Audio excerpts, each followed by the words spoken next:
السلام علیکم ورحمۃ اللہ وبرکاتہ. رب اشرح لي صدري ويسر لي امري واحلل عقدة من لساني يفقهوا قولي. رب زدني علما. قال الله تبارك وتعالى في الكلام المجيد والفرقان الحميد. اعوذ بالله من الشيطان الرجيم. بسم الله الرحمن الرحيم. ان الله وملائكته يصلون على النبي يا ايها الذين امنوا صلوا عليه وسلموا تسليما. اللهم صل على محمد وعلى ال محمد كما صليت على ابراهيم وعلى ال ابراهيم انك حميد مجيد. اللهم بارك على محمد وعلى ال محمد كما باركت على ابراهيم وعلى ال ابراهيم انك حميد مجيد. آج ہم سورہ النمل ہے جو سورہ نمبر 27 ہے، اور اس کے تعلق سے ہم کچھ ریفلیکشنز کریں گے، کیونکہ اس کا نہ ترجمہ اور تفسیر رہے گی، کیونکہ یہ اس کے تفصیلات تو آپ کو بہت سارے مل جائیں گے ماشاءاللہ سے. تفہیم القرآن کے جو آڈیو ریکارڈنگ ہے مولانا مودودی کی، وہ 3 گھنٹے کی ہے، اس میں صرف سورہ النمل کے تعلق سے. سورہ النمل جو ہے سورہ نمبر 27 ہے، اس میں آیت ہے 93 اور رکوع ہے 7. ایک چیز اس میں یہ اس کی ابتدا جو ہے وہ اعوذ باللہ من الشیطان الرجیم بسم اللہ الرحمن الرحیم توسین، یہ حروف مقطعات ہے جس کے معنی صرف اللہ تعالیٰ کو پتہ ہے اور حضور اکرم صلی اللہ علیہ وسلم کو اس کی اطلاع دی گئی ہے. ان کے علاوہ اس کے کیا معنی ہیں، اس کا کیا مطلب ہے، یہ حضرت جبرائیل کو بھی نہیں بتایا گیا ہے، حالانکہ وہ تو وہی لانے والے تھے. اس کی تفصیلات صرف اللہ کو معلوم ہے اور حضور اکرم صلی اللہ علیہ وسلم کو. ان کے علاوہ کسی کو اس کا علم نہیں ہے کہ کیا چیزیں ہیں. ہمارا کام یہ صرف قرآن کے آیتیں ہیں تو اس میں حروف مقطعات ہیں، ان کو صرف تلاوت کرتے ہیں، اس کے معنوں کے تعارف سے نہ ہم سوچتے ہیں نہ اس کی تفصیلات میں جاتے ہیں. مگر سائنٹیفک پوائنٹ سے ایک میراکولس جو پوائنٹ ہے، وہ ایک چیز ڈاکٹر محمد سید نے وہ جو ٹیکسٹ کیا تھا اس میں تھا، تو میں آپ کو بتا دیتا ہوں. آیت نمبر اس میں کتنے آیت ہیں؟ 93 ہے، اور یہ سورہ کو ہے نمبر 27 ہے. تو اس کے تفصیلات جو بتائے ہیں اس میں یہ آیا ہے کہ جو سورہ صاد اور تو اینڈ سین جو آیا ہے نا، تو جو ہے 27 ٹائم آیا ہے اور سین جو ہے 93 ٹائم آیا. تو جیسا سورہ 27 ہے اور اس کی آیت 93 ہے، تو یہ تو سین جو آیا جو ہم کو حروف مقطعات ملی ہیں، اس کا ایک میریکلس انہوں نے تجزیہ کر کے بتایا کہ یہ آیت اور جو ہے اس کا سورہ کا نمبر کا ایک یہ ماشاءاللہ. اچھا، اس کے جو ہے 7 رکوع ہیں، اور تفہیم قرآن میں بہت اچھا انہوں نے ڈسٹریبیوشن کر دیا ہے کہ پہلے خطبہ جو ہے 4 رکوعوں کا جو ہے ایک الگ ایڈریس ہے، اور باقی کے جو 3 رکوع ہے اس کا جو خطبہ ہے وہ الگ ڈیفرنٹ اس کا ایکسپلینیشن ہے. تو اس کے تعلق سے میں تھوڑا سا بیان کر دیتا ہوں. اس کے بعد ہم جو ہے ہر رکوع جو ہے اس رکوع میں کیا چیز ڈسکس ہوئی ہے اس کے تعلق سے میں بات بیان کر دیتا ہوں. اس میں جو ہے پہلا جو خطبہ ہے اس میں اللہ تعالیٰ فرماتے ہیں قرآن جو ہے رہنمائی ہے فائدہ اٹھانے والے کے لیے. جو فائدہ اٹھانا چاہتے ہیں اس کے لیے قرآن رہنمائی کرتے. اس لیے تو جب ہم الف لام میم ہدی للمتقین، جو تقوی رکھنے والے، جو اللہ جس کے پاس پائٹی ہے، گاڈ کانشیسنس ہے، اور جو ہدایت چاہتا ہے نا، اسی کے لیے یہ ہدایت کی کتاب ہے. جو ہدایت نہیں چاہتا اس کے لیے اس سے کوئی نہ کوئی فائدہ اٹھا سکتا ہے نہ اس سے کوئی فائدہ ہوگا. اس کو اس کتاب کو حق تسلیم کر لیں، اس کو مان لیں، اس کے اوپر ایمان اور یقین کر لیں اور اس کے ساتھ اس پر عمل کریں.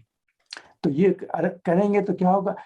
قرآن کیا چاہتا ہے آپ سے؟ اطاعت اور اتباع، 2 چیزیں بہت اہم چیزیں، یہی قرآن یہی چاہتا ہے. اور اس میں جو چیزیں ہیں جو انکار آخرت ہے اس سے بہت واضح طور پہ ہم کو بتایا گیا ہے پہلے خطبے میں. شروع کے جو 4 رکوع ہیں ان میں یہ چیز ڈسکس ہوئی ہے کہ انکار آخرت جو ہے اسی کا نتیجہ کیا نکلتا ہے کہ دنیاوی زندگی سے محبت. کیونکہ جب آپ کو آخرت کی فکر اہمیت نہیں ہے تو آپ یہ کہیں گے کہ اب اس وقت جو مجھے پریزنٹ سچویشن ہے اصل میں اس میں ہی کمانا ہے اور اس میں ہی جو ہے سکسیس حاصل کرنا ہے. جیسے پرانے زمانے بتاتے، معاف کرنا یہ بولنا نہیں چاہیے مگر موقع ہے تو میں بول دے رہا ہوں، کل کی مرغی سے آج کا انڈا بہتر ہے. مطلب یہ کہ آج جو انڈا ہے آپ کو اس کو کھا لیں تو اس کا فائدہ اٹھا لیں گے، مگر اس انڈے کو چھوڑ دیں گے کچھ زمانے تک، وہ مرغی اس کے اوپر بیٹھے رہے گی، اس سے جو ہے پھر ایک مرغی پیدا ہوگی. تو یہ فوراً جو ہم چاہتے ہیں کہ فوراً اس دنیا میں سارے فائدہ اٹھائیں، آخرت کو بھول جائیں، تو ہماری تو پلاننگ یہ ہونا چاہیے کہ یہ دنیا تو جو بھی ہو سکتی ہے اللہ تعالیٰ نے عطا کی ہے، اس کو اگنور نہیں کرنا ہے، اس سے جو بھی فائدہ ہو سکتا ہے، مگر ہمارا مین ایم یہ ہے کہ ہم کو آخرت کا فائدہ چاہیے۔ دنیاوی فائدے تو ملتے رہیں گے مگر آخرت کا فائدہ بہت اہم اس کے تعلق سے بہت ہے۔ تو یہ جو ہے پہلے جو 4 رکوع ڈسکشن میں اس کے تعلق سے انہوں نے 2-3 نمونے بتائے۔ اس میں ایک نمونہ ڈسکس ہوا ہے، وہ فرعون کا ہے۔ فرعون کیسا نافرمان تھا اور موسیٰ علیہ السلام سے 9 معجزات کے باوجود بھی اپنی حد دھرمی میں تھا۔ تو سرداران قریش کو یہ بتایا جا رہا ہے کہ دیکھو فرعون جو تھا نا، اس نے بھی تمہارا تو کوئی مقام نہیں فرعون کے سامنے، وہ تو طاقتور تھا، شہنشاہ تھا، بادشاہ تھا، اس کے اختیار میں ہر چیز تھی، اس کے باوجود بھی اللہ تعالیٰ نے کیا کیا، نافرمانی کرنے والے کے اس کو جو ہے بالکل غرق کر دیا، نہ صرف اس کو اور اس کے ساری قوم کو غرق کر دیا۔ اس کے ساتھ سرداران قوم سمود کے تعلق سے، سرکشان قوم لوط کے تعلق سے بھی یہ مثال بیان کیے گئے کہ یہ آخرت کا انکار کرتے رہے، نفس کی بندگی کرتے رہے، یعنی کہ نشانی دیکھ کر بھی ایمان لانے کے لیے تیار نہ ہو۔ یہ ایک نمونہ بتایا جا رہا ہے۔ الٹے ان لوگوں نے کیا کیا، دشمن بن گئے جنہوں نے خیر کی طرف بلائے، اپنی نافرمانی اور بدکاریوں پر اصرار کرتے رہے، نتیجہ کیا ہوا، عذاب الہی نے ان کو پکڑ لیا۔ ایک نمونہ یہ تھا۔ دوسرا نمونہ دیکھیے، سلیمان علیہ السلام کے تعلق سے ڈسکشن ہوا ہے۔ اللہ تعالیٰ نے ان کو دولت دی، حکومت دی، شوکت دی، حشمت دی، اور اللہ نے اس پیمانے پہ نوازا ان کو کہ اس کا خواب بھی مکے کے قریش دیکھ بھی نہیں سکتے تھے، اللہ تعالیٰ نے کیا۔ مگر اس کے بعد بھی سلیمان علیہ السلام کہتے اپنے آپ کو اللہ کے سامنے جواب دہ سمجھتے تھے۔ یہ نمبر 2، دو نمونے یہ ہے۔ تیسرا نمونہ جو بتایا گیا ہے وہ کیا ہے، ملک سبا کے تعلق سے۔ ملک سبا کو دنیاوی لحاظ سے اس کو بھی اللہ تعالیٰ نے بہت دیا تھا، جس کا قریش مکہ خواب بھی نہیں دیکھ سکتے، جو ملک سبا کو اللہ تعالیٰ نے عطا کیا تھا۔ اپنی حد دھرمی پر رہ سکتی تھی، وہ انکار کر سکتی تھی جیسا قریش مکہ کرتے رہے، مگر کیا ہوا کہ جب حق اس کے سامنے آ گیا تو وہ فرعون کی طرح اپنی جھوٹی ساکھ پر جمی نہیں رہی، عزت و وقار، شان و شوکت کی سیکریفائس کرے اور حق کو تسلیم کر لیا۔ سرداران قریش کو الٹیمیٹم دیا جا رہا ہے کہ سبق لو اور حق کو تسلیم کر لو۔ دیکھو ملک سبا نے کیا کیا، جس کی وجہ سے اللہ تعالیٰ نے اس کو تباہی سے بچا دیا، ورنہ عذاب الہی آ سکتا تھا۔ سلیمان علیہ السلام کے ساتھ کیا مقابلہ کر سکتی تھی؟ اللہ تعالیٰ کا جو بندہ جن کو اللہ تعالیٰ نے شان و شوکت اور سارے اختیارات دیے، تو ان کے ساتھ اگر ٹکراتی تو وہ تباہ و برباد ہو جاتی، جیسا فرعون تباہ ہو گیا۔ اب یہ جو ہے تیسرا نمونہ کیا، یہ ملک سبا کا 3 نمونے بتا دیے گئے۔ اس کے بعد دوسرا خطبہ ہوتا، اب یہ جو ہے لاسٹ 3 رکوعوں کے اوپر ہے، اس میں کفار مکہ سے مسلسل سوال اور حقائق کی موجودگی میں شرک پر جو اڑے ہیں، کیوں اڑے ہیں اور توحید کو کیوں نہیں مانتے، جس کی دعوت قرآن دے رہا ہے، ان کا اصل مرض یہ ہے کہ انکار آخرت ہے۔ یہ بہت امپورٹنٹ پوائنٹ ہے۔ انکار آخرت کیا ہے؟ کبھی تو زبان سے بولتے ہیں مگر کبھی دل سے اور اپنے عمل سے بھی یہ ہم انکار آخرت کرتے ہیں۔ جب ہم کو بھی دنیاوی اور آخرت کے لحاظ سے، کبھی دنیاوی لحاظ سے کوئی فائدے ہو رہے ہیں اور دیکھتے ہیں کہ اگر اس کو استعمال کر لیں گے تو اس کا اثر ہمارے آخرت کی تباہی کے لیے جا سکتا ہے، تو اب ہم کو ڈیسائیڈ کرنا پڑتا ہے کہ ہم جو دنیا کے فائدے اٹھانا چاہ رہے ہیں یہ آخرت کا فائدہ اٹھانا چاہ رہے ہیں، اس کا ڈیسیشن لینا ہے۔ یہ ویسے تو کفار مکہ اور مشرکین اور نافرمانوں کے لیے بحث ہو رہی ہے، مگر میں سمجھتا ہوں کہ اس سے ہم اپنے طور پہ بھی فائدہ اٹھائیں کہ ہم سوچیں کہ قرآن جو ہے یہ بیان کیا گیا ہے کیا صرف مشرکین مکہ کے لیے نازل ہوا تھا، نہیں، اس کے جو لیسن ہے یہ قیامت تک کے لیے ہے۔ تو اس میں ہمارے لیے کیا چیز ڈسکس ہوئی ہے، اس سے ہمارے لیے اللہ تعالیٰ ہم کو کیا سکھانا چاہ رہے ہیں، ہم کو کیا بتانا چاہ رہے ہیں، اس سے فائدہ اٹھانے کی کوشش کرتے ہیں۔ تو دوسرے خطبے میں یہ ڈسکس ہوا ہے کہ کیوں نہیں لاتے، کیوں آپ جو ہے قرآن کی دعوت کو کیوں ایکسیپٹ نہیں کرتے۔ بتا دیا گیا ہے کہ اصل ان کا مرض کیا ہے، انکار آخرت ہے، اور اس کے نتیجہ یہ نہیں ہے کہ ان کو بس چھوڑ دیں، اللہ تعالیٰ نے بتایا ہے کہ حضور اکرم صلی اللہ علیہ وسلم بار بار کہتے ہیں بلکہ ان کو مسلسل جھنجھوڑتے رہے.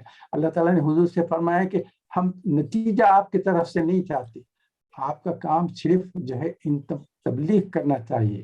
ان کا آپ یہ نہیں کر سکتے کہ جس کو بھی تبلیغ کر رہے ہیں ان ساروں کو مسلمان بنا دینا, نہیں. حضور اکرم صلی اللہ علیہ وسلم کے جو چچا تھے اور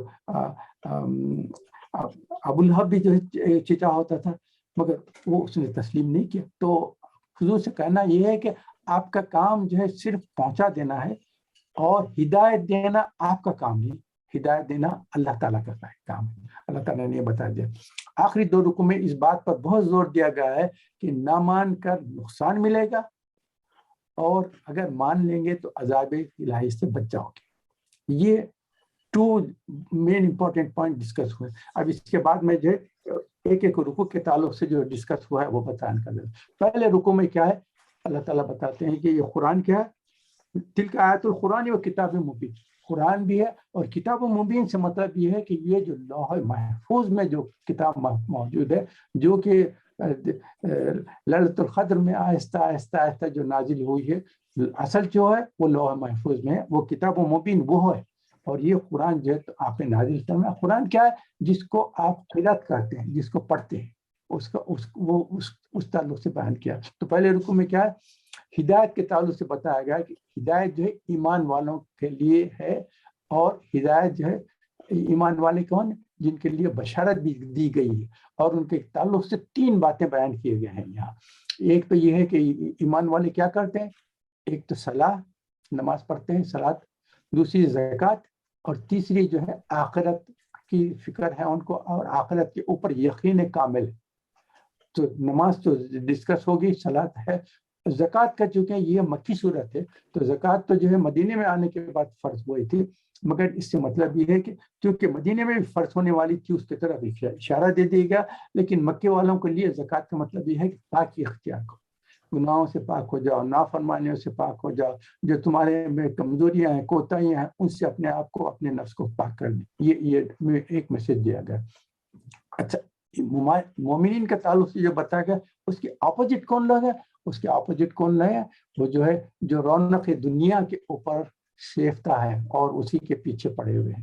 تو ان کو کیا ہوگا, جو دنیا کو مین اپنا بنا لیے ہیں اور آخرت کو کمپلیٹلی اگنور کریں ہیں, نہ اس پہ یقین کرتے ہیں, نہ اس کے لیے کوئی تیاری کرتے ہیں, ان کے لیے اللہ تعالیٰ بتایا کہ عذاب, آخرت کا ایک عذاب آنے والا ہے, اس کے تعلق سے ڈراتے. اس کے بعد یہ کچھ آیاتوں میں یہ ڈسکس کرنے کے بعد اب موسیٰ علیہ السلام کا قصہ آ گیا.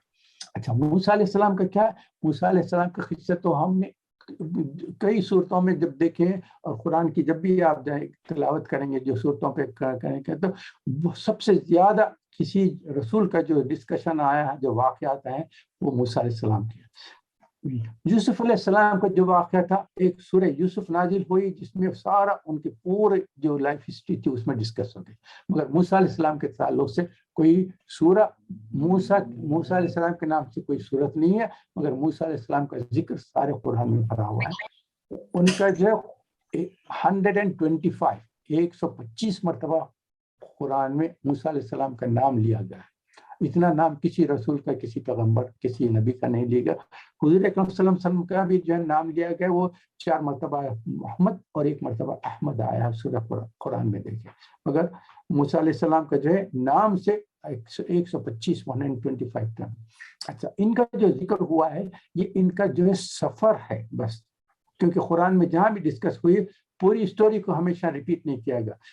کسی صورت میں کوئی ایک حصے کو بیان کیا, کسی صورت میں دوسرے حصے کو, کسی تیسرے میں, کسی صورت میں صرف فرعون کے پاس جب گئے وہاں سے مکالمہ ہے, کسی صورت میں صرف ان کی پیدائش ہے, وہاں سے وہ فرعون کے محل میں گئے تھے. وہ ہم کئی مرتبہ ڈسکس کرنے, مگر اس وقت سورہ نمل میں جو ڈسکشن ہوا ہے وہ موسیٰ علیہ السلام کا وہ ہے سفر کا واقعہ ہے.